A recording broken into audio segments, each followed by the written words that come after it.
Andito tayo sa Casa Extension at shout out kay Sir Rylan.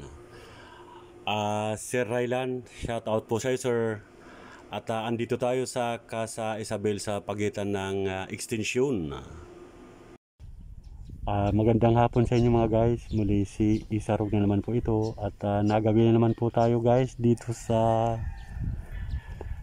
Casa Isabel Extension. At may nakikisuyo na kuhanan daw po natin ng video ang Casa Extension. At ito po yung Casa Extension mga kaisarugman. Ito yung basketball court dito sa Casa Extension. Ayan po.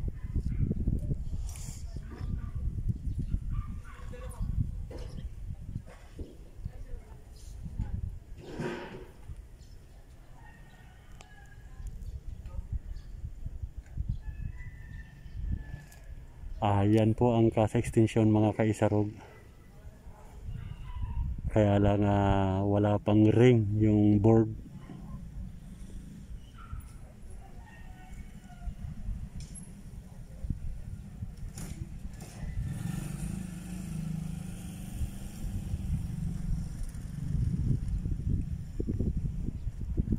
At dito sa Casa Extension may mga nakalipat na rin guys. Ayo. May nakalipat na rin dito sa Casa Extension. Yung bandang yun kung natatanaw nyo guys, yan. May nakalipat na. Medyo marami na din yung nakalipat dito sa Casa Extension. Kaya hindi na gaanong mahigpit guys kapag napasok tayo. At may ginagawa silang yung maliit na clubhouse ata ito. Wala pang bubong.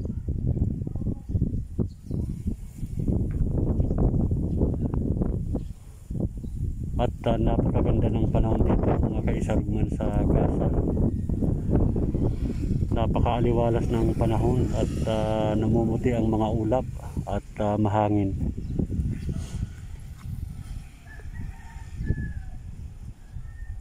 Ayan po.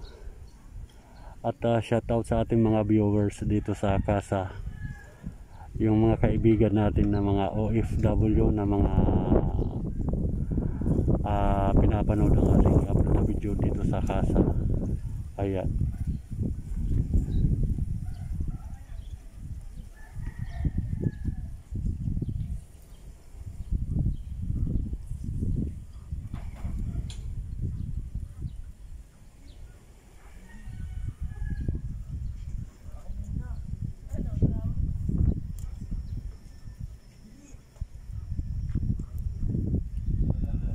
At itong bakanting lote rito, tinaniman ng mga kamuting kahoy.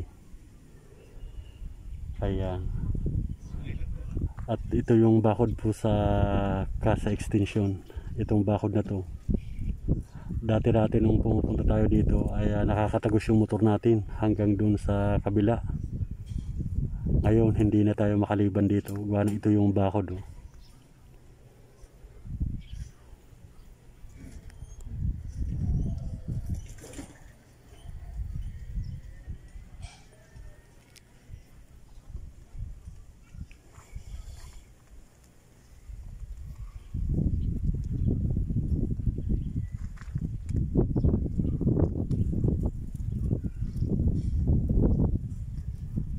Sa mga kaibigan natin ng mga OFW, ito po yung sa Casa Extension. Ayan, itong kabilang to,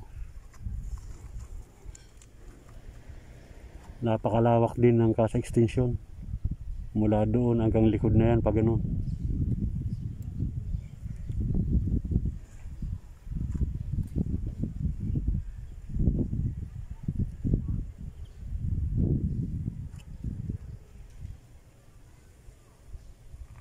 Ayan po. At may nakiusap lang sa atin na kung pwede na videoan natin yung Casa Extension, kaya gumawi tayo rito mga guys. At maya maya ay pupuntahan ko yung bahay din natin dito para mabisitin na rin natin guys, para isahan na lang.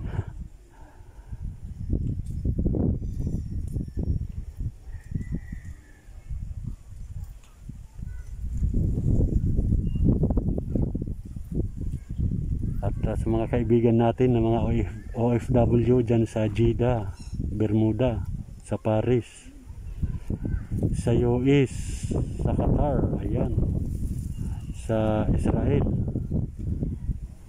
sa lahat-lahat ng mga viewers natin dito sa Casa. Thank you so much po for watching.